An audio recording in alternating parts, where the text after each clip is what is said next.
So, Gauntlet's happening, and I have like 10 minutes to record this video and then I gotta run. So, let's go. Gauntlet event is happening. If you don't know what that is, so like an event by Zizarin, SSF hardcore event. I link you the thing in the description, but I guess you know what this is. A really cool event starts on Friday, and this is my attempt at providing some kind of a guide towards it.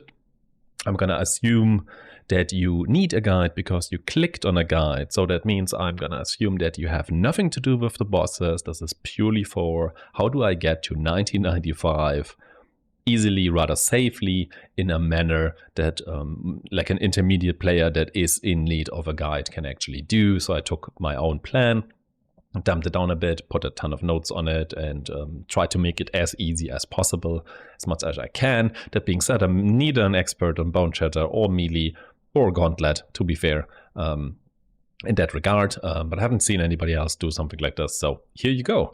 In terms of my own biases, my own plan, basically because I have only like four or five evenings to actually play the Gauntlet myself, so I'm gonna do pretty much the same and just get 1995, have some fun in this entire thing. So what is the build? It's Boneshatter Juggernaut, or basically for leveling, which is most of the more complicated part, it's going to be Sunder. Why is it Sunder? It's because it's a ranged skill. That's like the main reason, and it works well into Boneshatter, because you really want to be ranged in the Gauntlet, because if you're not, especially if you're not that experienced, chances of you dying are incredibly high by standing really close to something, and it's going to eat you in campaign. And latest X9, Chevron will eat you as well if you get close to her, so do not swap to Boneshatter before you reach maps. In maps, perfectly fine. You're going to be cool. It's on the notes anyway, but do not touch essences if you can help it. Like seriously, and if you spec into them, it's an easy ticket for, even though you're a Juggernaut, it's an easy ticket to die because you're really close and sometimes they're really dangerous, and with not enough experience, you probably don't know which of them are dangerous. So yeah, it's like an easy way to die, and you don't actually need essences to get through this whole thing. It's totally fine. You can use other means. You can also just get the POB, right? If you find there's like tons of notes in here, there's like rather detailed leveling trees, there's like a cruel lab farming thing in here, there's like actually entering maps, and there's like a roughly level 93. Yes, it goes until 95 if you go above these levels, and maybe also swap off a Lyra at some point. You have even 2 more points, then put them anywhere defensive. Like pick and choose anything, click whatever. Doesn't matter. This is already good enough. There's another jewel socket here, for example. That's fine. For skills, the leveling skills are in the notes, but here is like you go into maps, and then there's a level 90, which is pretty much the same anyway. And for items, there's just a default set. Like this is a super basic weapon that just showcases the basic stats. Same here. Just get like life and armor, just some basic example gear in here, some basic example flask in here, and a jewel, because you want this leech on jewel here. And in the configuration on that point, there's a lot of stuff clicked, so it's very PUB, very warrior kind of thing. And all the resistance is in here, even the chaos resistance. How do you get chaos resistance? That's basically amethyst rings that you do a reforged chaos from harvest on, so you get guaranteed chaos resistance on them until you get something usable. And then using the betrayal crafts for resistance plus chaos res, you know, these dual crafts, you can get them from that, from betrayal, or to cap out your chaos resistance kind of stuff. So that's how you solve that. Betrayal also has notes has notes. Yeah, read the notes. Please do that. The other betrayal craft you need, by the way, is this one here, or you want the impale one, right? Try to get that one as well. Speaking of notes, there's tons of notes. I did my best to, you know, do this per act, per change, also into maps, what you're gonna do, how do you get to level 90, even there's an atlas thing there. Just read the notes in that regards, right? Some topics I wanted to touch on. The reason we are playing Juggernaut is this one here. It's unbreakable. That node is everything. It's probably the strongest node on the entire tree in order to get you through the Gauntlet. The thing is insane. You can get it in first lap. It's really good. Make sure you understand it, right? So armor and your body armor is kind of important. And yes, there's the evasion trick thing as well. I'm going to cover that. But basically, the percent armor applying to elemental damage from hits is completely insane. So that's why you want really high armor also early, because it also helps you with elemental damage and making that penetration less of an issue. Another thing for armor is, it's probably on this tree here, right? Is this mastery here. The 10% of your armor applies to chaos damage taken from hits. Really, really good, because the gauntlet mods have, monsters have like a percentage of physical damage converted to chaos damage. So yeah, you can mitigate that a little bit earlier, especially before you even realistically can get chaos resistance. So yeah, that's the reason why we are Juggernaut. So that's really good. The Wildwoods are kind of a hot topic. Yes, there's nodes in there. Yes, you can do the level 16 to get bark skin. It's somewhat risky. It's also somewhat early. It's really, really strong if you get it. If you die in Act 2, it's probably not the biggest deal. Just go again. Be careful of flowers. But yeah, if you want to be ultra safe, it's probably not worth it to go into the Wildwood, I guess. I don't know. You have to decide for yourself. Read the notes regarding that. But yeah, we only go there once, basically, until we find the Warden, we spec the bark skin, and then you're never going to go there again. I cannot stress this enough. If you feel like, oh, I feel so immortal in wipe maps, I'm going to enter the Wildwoods and choose stuff. Just don't. It's such an easy ticket back to Strand. Do me a favor, don't do that. Already touched on this note here, the 10% of armor applying to chaos. I respec it at some point in maps, because especially as soon as I have a little bit of chaos resistance, I don't think it's that necessary anymore. Especially if you do not immediately interact with betrayal, you can respec it. You can also keep this node forever, right? It's fine. It's very expensive in terms of points, like lots of travel there. Very expensive node, like 7 points apparently. Yeah, you have to decide. It's fine to keep it the entire time, right? There is Überlap. The POB includes Überlap and also includes nodes regarding it. This is the last node I would take. That's the Überlap node. I know it's kind of weird if you never get Überlap, and I highly recommend you never get Überlap, because Überlap is red tier and it's going to kill you. Like the chances of dying there, and this is late in the run, right? You already have a high level. Like, get your 90-95 and then try it. But before that, it's the chances of you dying is so high in there, and you don't need that. But it also means if you do not do Überlap, you basically have to stay resolute technique to some degree, unless with precision, arrogance precision, and some other accuracy sources, maybe even getting this stuff here, you could spec out of it, but probably stay resolute technique forever. Never do Überlap. You're fine. You only need to do white map content anyway, and a little bit of yellow maps later. So that's totally fine to not do that. That's that. Überlap. There's also, by the way, there's a weird arrogance setup with vitality level 1 in there. It is for this node here, right? Because typically you would go arrogance for precision and level it even.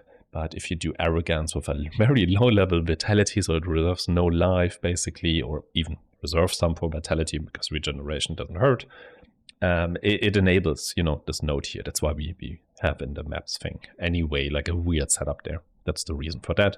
Just make sure you actually reserve both so this node works, and another max res is pretty good and should be quite helpful. Mana issues at some point, basically very early on, if you have these nodes here and you swap to Boneshatter, which is like roughly around here, you will not have enough mana to cast because you have like Determination plus Pride ideally, and you have really, really low mana.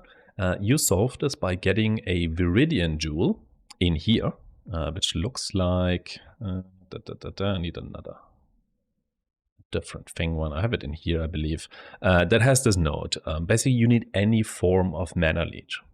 Doesn't matter how little, any form of mana leech, and you're fine. This can only be in jewels. I think it can only be on Viridian jewels. You can roll them. You can just pick them up. It's not hard to get, but until you have it, I just used a random mana flask and rolled it for the node that basically says, yeah, it doesn't remove the regeneration, the mana regen, if it reaches full, right? So it does infinite mana flask thing. It's fine. You can use that. It's okay-ish until you find a jewel like this, or you find any other source of mana leech. There is this node here, But to be fair, that's like really far away, right? Especially if you just go and get into maps, you're gonna look like this. So you're like really far away from this node, and it's too expensive in terms of points. Just use the mana flask or find some leech somewhere.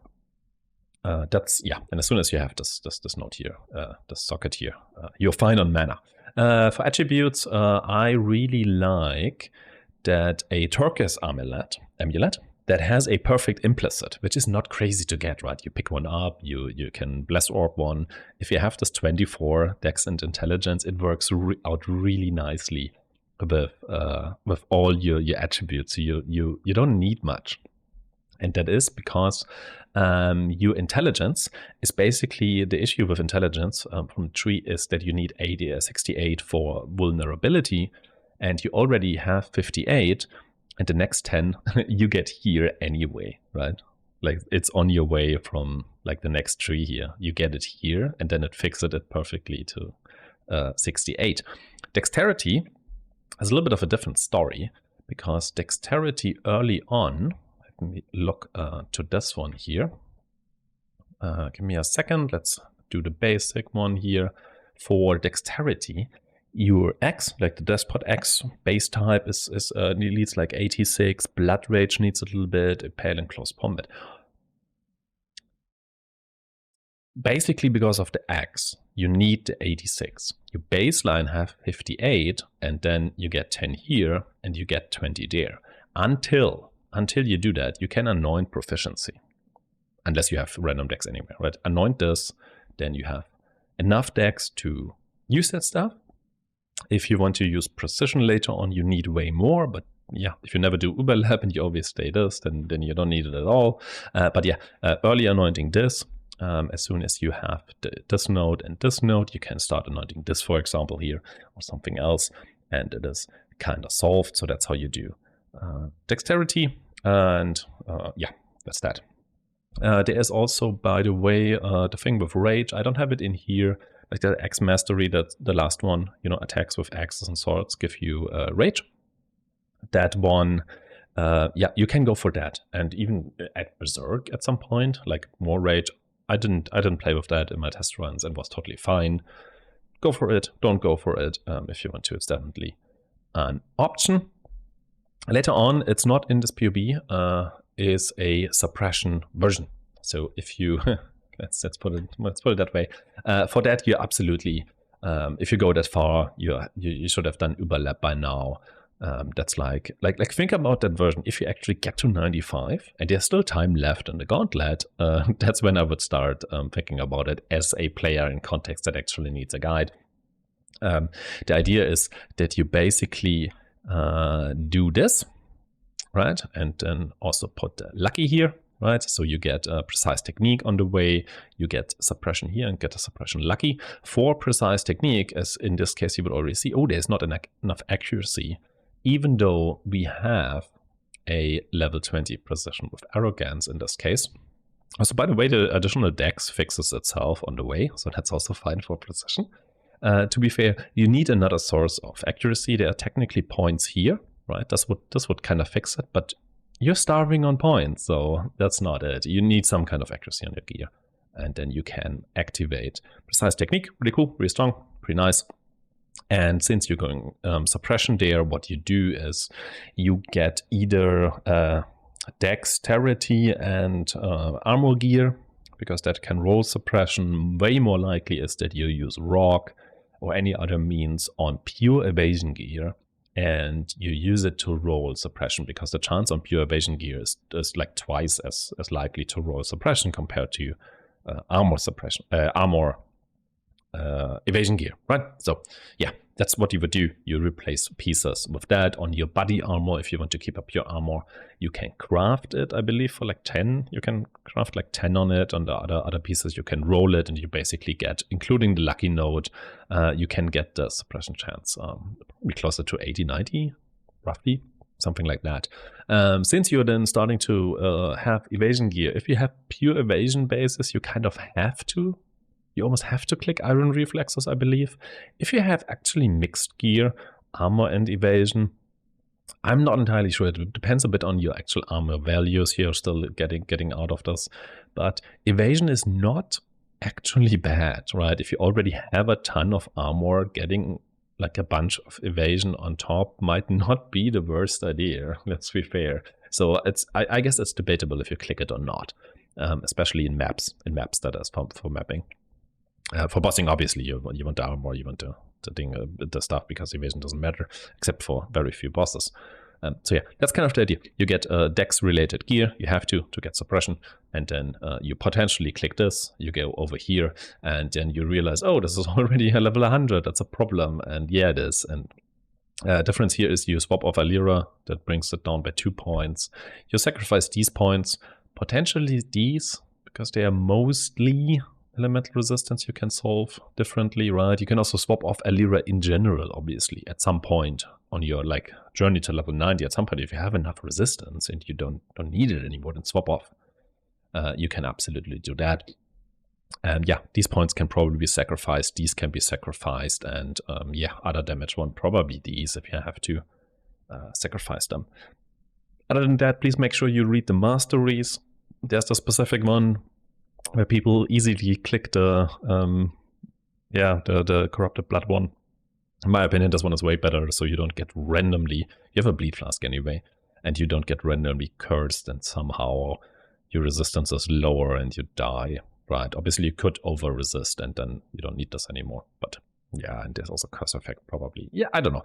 This one seems really, really good. Other than that, the ways you die is make sure you have curse reduction in general because of vulnerability. You have reduced effect of shock on you because it just murders you. Even on a Juggernaut, I feel like you kind of need that. That's why I chose the Pantheon as well. I kind of feel like I have to choose the Pantheon, even though there's also Bleed that can technically kill you and get really fast. So it feels kind of bad not to take the Bleed Pantheon. So there's like a bit of conflict there. And Ignite, also feel like really, really big ignites, like the Trio, for example, in the Arena map, for example. But that's yellow anyway. Can really, really kill you with an Ignite, I feel like every damage over time. And Poison is absolutely not your friend either, right? So, like, yeah, it's just damage over time stuff, and you don't have too much basic regen outside of fighting. So, yeah, that stuff can kill you, can get really quick. So don't run a Poison attack map, and if you have to, then probably, I don't know, get an anti-poison flask or something. So, yeah, that's what kills you. So, I'm way over, I need to run. I hope this is helpful. I posted the POB. If you want to do anything on that, improve it or call me out for any bullshit, be free in case I made any grave mistakes. I don't want to bait anybody. If you want to build up on top of this, use this, whatever, improve it, make your own guide. I don't know, I don't care. Use this for whatever, share it, share the video, or just share the POB wherever you like. And make it great so more people can enjoy the Gauntlet. And I hope you have a really, really good time at the Gauntlet. I'm going to try to stream some of it. Just for the fun, but it's not going to be that much because I'm especially gone for like 4 days roughly, at least at the very start of the Gauntlet, right after day 1. So yeah, good luck everybody. Bye.